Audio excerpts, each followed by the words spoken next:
आशा करता हूं आप सब बहुत अच्छे होंगे। मेरा नाम है सिद्धांत अग्निहोत्री, स्टडी ग्लोस पे आपका बहुत बहुत स्वागत है। सफेद बन के आ गया मैं, खरगोश, नीचे भी सफेद मैंने पैजामा पहना, ऊपर भी सफेद, और ये श्री यंत्र। तो बहुत ही अच्छी स्वेटशर्ट लगी मुझे, तो मैंने खरीद ली, तुम लोग भी खरीद लो। तो अब ऐसा है कि यहाँ पे हम बात करेंगे पाकिस्तान की। देखो, सबसे पहले तो चैनल को सब्सक्राइब करो। एम करते हैं 4000 लाइक्स को, और कोशिश करेंगे कि जल्दी से जल्दी हमारे 2 मिलियन जो है वो पूरे हो जाएं। आपके ऊपर है सब कुछ। तो अनवर उल हक की बात करें, इन्होंने कुछ बोला है। इन्होंने कहा है कि हम 300 कश्मीर की बात है तो हमने अभी तक 3 युद्ध लड़े हैं, लेकिन अगर कश्मीर की बात आएगी तो हम 300 युद्ध लड़ेंगे, भारत से हम 300 वॉर्स करेंगे। ठीक है, बहुत बढ़िया, वेरी गुड, तालियां बजाइए आप। ठीक है, इनका खुद ही, वैसे आपको बता दो कि बस इलेक्शन में इनको ऐसे मक्खी की तरह निकाल के ऐसे फेंक दिया जाएगा। ठीक है, वहां के जो लोग हैं वो बोल रहे भैया तुम ऐसा है, लड़ाई माफ करो और चुपचाप कोने में बैठो, पहले हमको खाना दे दो, है ना। कश्मीर में एक बहुत बड़ा तबका, मैक्सिमम, नहीं चाहता है भारत से युद्ध हो। अगर आप अभी रेफरेंडम करवा लेना तो मैक्सिमम लोग ये बोलेंगे भैया भारत से दोबारा मिल जाओ। सच में मैं बता रहा हूं। ठीक है, अगर आप उनको फ्री विल दे दे, लगभग इमरान खान ने तोड़ ही दिया था पाकिस्तान को, और आज इमरान खान कहां है पता नहीं। तो इन्होंने कहा है कि 300 युद्ध, आज मैं तीनों युद्धों की बात करूंगा जो अभी तक भारत और पाकिस्तान का जो कॉन्फ्लिक्ट हुआ है, कितनी बार। आज विजय दिवस भी है, आपको पता ही है, 16 दिसंबर। ठीक है, कल था, सॉरी, आज तो नहीं, 17 दिसंबर है। तो 16 दिसंबर को हमने बांग्लादेश बनाया था। तो अब यहां पे अनवर उल हक ने कहा है कि हमारे फर्स्ट लाइन ऑफ डिफेंस जो है वो हमारी आर्मी है, और वो रहेगी कश्मीर में, और हम भारत के साथ युद्ध करेंगे, युद्ध करने के लिए तैयार है। लेकिन क्या वाकई में पाकिस्तान कुछ बड़ा करने वाला है? मैं आपको चाइना और पाकिस्तान का दोनों का ज्वाइंट स्टेटमेंट आया है, मतलब ज्वाइंट अलग अलग किया है बट दोनों ने साथ में दिया है। तो चाइना ये कह रहा है कि भाई देखो, ऐसा है कि ये बहुत ही गलत है, बहुत जो भी हुआ लद्दाख में आपका डिसीजन था, आपने इसको यूनियन टेरिटरी बना दिया, तो दैट इज टोटली रॉन्ग। और इधर पाकिस्तान के अनवर लोग कह रहे हैं कि नहीं, ऐसा कैसे आपने कर दिया। तो अब क्या पाकिस्तान कुछ बड़ा करने वाला है? एक्चुअली में अब 370 को कभी भी जिंदगी में चैलेंज नहीं हो सकता, सिंपल सी बात है। 370 कभी भी चैलेंज नहीं हो सकता, सुप्रीम कोर्ट का डिसीजन आ गया, और जाहिर सी बात है पाकिस्तान ने इसको लेकर स्टेटमेंट दिए हैं। सेकेंड पॉइंट आप देखिए, शारदा पीठ को लेकर भारत सरकार गंभीर दिखाई दे रही है ना, और इसको लेकर भी कमेंट आए हैं।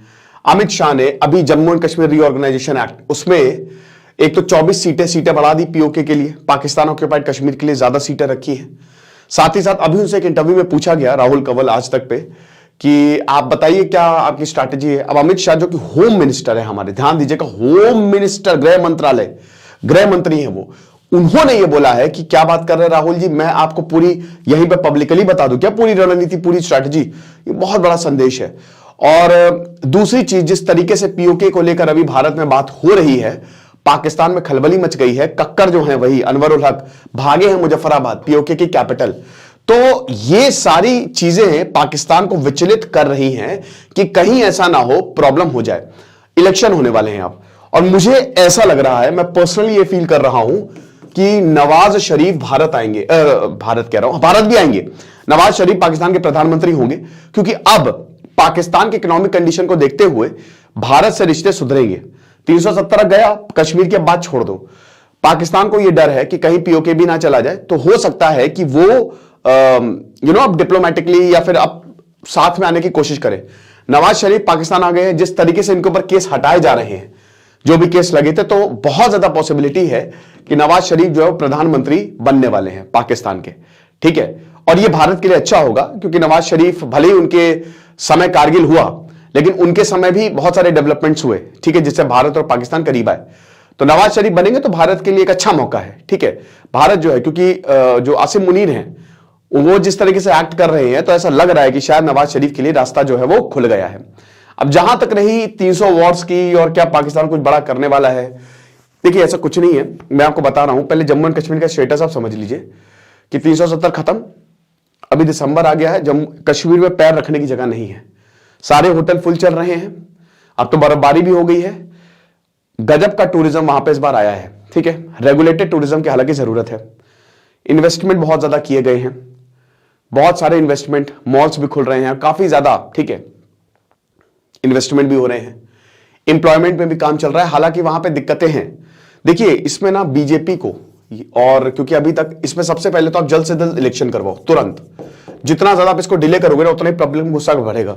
सुप्रीम कोर्ट ने भी अपने वर्डिक्ट में ये बोला था कि सितंबर 2024 से पहले इलेक्शन करवाओ और दोबारा स्टेटहुड दो, स्टेट पूर्ण राज्य बनाओ। मैं इससे बिल्कुल सहमत हूं और मुझे तो यह भी लगता है कि वहां पे जमीन खरीदने का अधिकार नहीं देना चाहिए हर किसी को, ठीक है। जैसे 371 में नॉर्थ ईस्ट में जमीन को सुरक्षित रखी है, यहां पे भी सुरक्षित रखने। और कश्मीरी पंडितों का जो मुद्दा है वो सबसे इंपॉर्टेंट मेरे लिए, सब फर्स्ट प्रायोरिटी पे ये रहेगा कि कश्मीरी पंडितों को आप मेन स्ट्रीम में लाइए।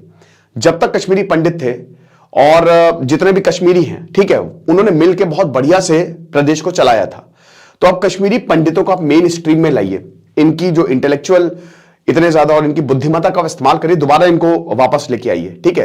तो ये मुद्दे इंपॉर्टेंट रहेंगे। स्टेटहुड तो देना ही देना है आपको, तुरंत इसको रिस्टोर करिए, यूनियन टेरिटरी से हटाइए, इसको स्टेटहुड दीजिए और इलेक्शन करवाइए, तुरंत इलेक्शन करवाइए, डिले मत करिए, है ना। ये करवाइए आप, पब्लिक का पूरा सेंटिमेंट आपके साथ होगा, है ना। सेकेंड पॉइंट, डेवलपमेंट हो रहा है।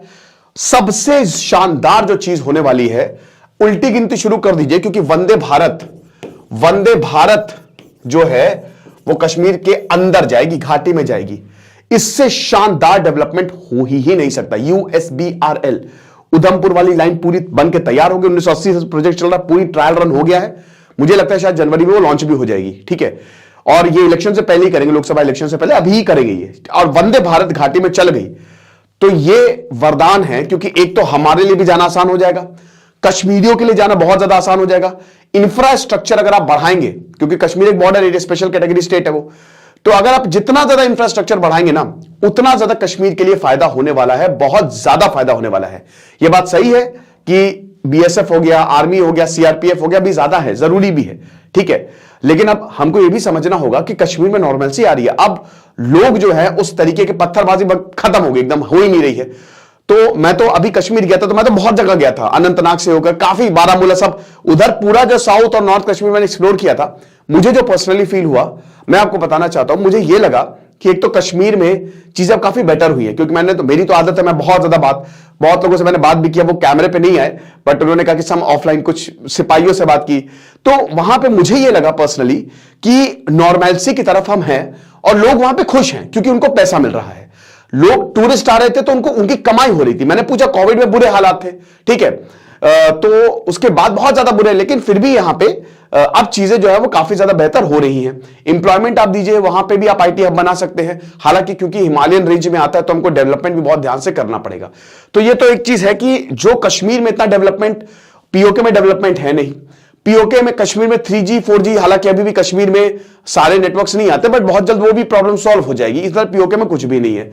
तो एक तो हमको ये समझना पड़ेगा कि जब POK वाले, क्योंकि देखिए पाकिस्तान में सिर्फ पंजाबीज हैं, ओनली पंजाबीज, इन्हीं को ही फर्स्ट क्लास सिटीजन समझा जाता है। जो पाकिस्तान का पंजाब है, बाकी सब सेकंड क्लास है, चाहे वो सिंधी हो, चाहे वो मुजाहिद्स हो, चाहे वो पश्तून हो, चाहे वो कश्मीरी हो, सबको सेकंड क्लास सिटीजन जो है। अहमदिया मुसलमान तो आपको पता है उनकी क्या हालत है, वो बेचारे खुद वहां पे बच रहे हैं, है ना। तो ये हिसाब किताब है। चलो, father of Pakistani nuclear programme किसको बोला जाता है, मुझे कमेंट बॉक्स में बताओ। वो भी अहमदिया मुसलमान थे। उन्होंने आज पाकिस्तान न्यूक्लियर नेशन उनकी वजह से, और उनको ही जाके बाहर रहना पड़ा। तो पाकिस्तान में जो कट्टरवाद है ना, उसने पाकिस्तान को बर्बाद करके रखा हुआ है। और 50 to 60% लोग चाहते हैं कि भारत से अच्छे रिश्ते हों, ठीक है, आवाम उनकी यही चाहती है। तो अब ये जो पंजाबीज है, ठीक है, तो ये फर्स्ट क्लास सिटीजन, बाकी सब के सब सेकंड क्लास है ना। और उनको कोई इतनी, और इसी की वजह से बांग्लादेश बना। अब देखिए पाकिस्तान के हालात क्या है। पाकिस्तान के समय यह हालात है कि जो खैबर पख्तूनवा है वो इनके हाथ से निकलता हुआ दिख रहा है। अभी आपको 2 दिन पहले पता है कि पाकिस्तान के खैबर पख्तूनवा में आर्मी बेस पर अटैक हुआ। एक नया इनका तहरीके जिहाद, ये एक तहरीके तालिबान से हट के एक नया ही, और जिहाद ये बहुत डेंजरस है। ये लोग तो सुसाइड बॉम्बर्स हैं, ये मरने ही आते हैं। फिर अभी कल अटैक हुआ है पाकिस्तान में। सिंध में बुरी हालत है। सिंध, कराची जो है, कराची को मुंबई ऑफ पाकिस्तान बोला जाता है, बट आपको पता है कराची, इतनी बुरी हालत है कराची में कि स्ट्रीट क्राइम्स इतने ज्यादा है, अनएम्प्लॉयमेंट इतना ज्यादा है कि बहुत बुरी हालत है वहां पे, ठीक है। बलूचिस्तान में हम सबको पता है हालात क्या है, उधर बलूच लिबरेशन आर्मी। तो भाई पाकिस्तान को खुद भी नहीं पता, 4 हिस्सों में टूट जाएगा। अगले 10 सालों में पाकिस्तान के हालात बहुत बुरे होने वाले हैं। अगर वहां पे वो डेमोक्रेसी, प्रॉपर डेमोक्रेसी नहीं लेके आए तो मान के चलिए कि लोग उठ के खड़े होंगे। इमरान खान सही उसको कैश इन कर नहीं पाए। इमरान खान का ये प्रॉब्लम थी ना कि वो 4 महीने रेस्ट करते थे और फिर एक रैली कर देते थे। ऐसे नहीं होता है। अगर वो अन्ना हजारे की तरह या महात्मा गांधी की तरह अगर वो सड़कों पे आ जाते, ठीक है, और प्रॉपर रैली कर देते तो बुरी, क्योंकि पहली बार ऐसा हुआ कि जो आवाम है वो उठ खड़ी हुई थी आर्मी के खिलाफ, लेकिन वो सब चला गया। और अगर इमरान खान को आज जेल में डालते ना, देखिए आज जेल में इमरान खान, पता नहीं उनकी पार्टी कहां गई, तहरीक इंसाफ गायब हो गई सबके सब, ठीक है, यूं आई यूं गई। क्यों? क्योंकि उन्होंने आर्मी के खिलाफ, लेकिन अगर वो इस ज्वाला को जलाए रखते तो लोग भी फिर उनके सपोर्ट में आ जाते और फिर वो शायद उनको जेल से छोड़ना भी पड़ता, बट वो कहीं ना कहीं उसको नहीं कर पाए। अब बात आ जाओ वॉर पे। देखो वॉर अगर पाकिस्तान की बात करें तो 300 वॉर क्या, पाकिस्तान की हालत है ही नहीं कि एक भी वॉर वो झेल पाए। जितनी वॉर लड़ी है, देखो पाकिस्तान भारत से निकला है, क्यों नहीं समझता। वो एक राज्य होता, अगर पाकिस्तान नहीं होता तो भारत का एक स्टेट होता, ठीक है। उनकी आर्मी लिमिटेड है, उनके रिसोर्सेज लिमिटेड है, वो नहीं अफोर्ड कर सकते। और 1947 में भी हमने उनको बिल्कुल पीछे ढकेल दिया, ठीक है। ये तो यूनाइटेड नेशंस में मामला चला गया, बट वरना तो हो जाता। हालांकि अब इसमें भी काफी दो पक्ष हैं, क्योंकि उस समय आर्मी ने भी यही बोला था कि अब जितना चाहिए था हमको मिल गया है। सरदार वल्लभ भाई, खैर इस पर अभी हम नहीं जाते हैं, बट यहां पे ये बात है। उसके बाद वो हम जीते पूरी तरीके से, पीछे घेरते घेरते हमारे पास, हमने हरा दिया वहां पे कि ये हमारे। उसके बाद फिर 1965 का वॉर हुआ, उसमें भी हारा पाकिस्तान। अब ये कहते हैं वैसे तो आपको बोलेंगे ड्रॉ, लेकिन ड्रॉ नहीं था, भारत का बहुत अपर हैंड था। भारतीय सेना जो है लाहौर तक घुस गई थी, ठीक है। ओह सॉरी, ठीक है। तो भारतीय सेना जो लाहौर तक घुस गई थी, बच गए थे, वरना पूरा लाहौर ही हमारा हो जाता। तो ऐसा हिसाब किताब था। खाली 70 किलोमीटर दूर थे हम लाहौर से 1965 के वॉर से।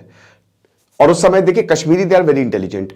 कश्मीरियों को क्या समझते हैं हम हमेशा भारत का साथ देते हैं, हमेशा भारत, प्रॉपर भारतीय है वो।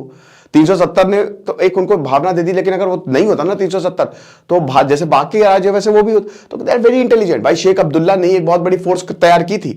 राजा हरि सिंह के जनरल, उन्होंने बोला था कि आपके ही सेना में बहुत लोग विद्रोह कर देंगे, ठीक है। तब जाके शेख अब्दुल्ला ने पूरी एक बहुत बड़ी फोर्स, और वो लड़े थे पाकिस्तानियों से। भाई 1948 में जब पाकिस्तानी आए कबायली के रूप में, तो उन्होंने बारामुल्ला में 3 दिन वो लूट खसोट की ना, वो आज तक कोई भूला नहीं है। आप समझ रहे हो। 1965 में भी इनको लगा कि कश्मीर रिवोल्ट कर दो, इनको लगा कि कश्मीरी हमारा साथ देंगे। पाकिस्तानियों को हमेशा लगता है, ठीक है, कि वहां पे चिंगारी भड़का दो, बट ऐसा हुआ ही नहीं। वहां पे तो कश्मीरियों ने भारत को बोला कि भैया ये यहां से अटैक कर रहे हैं।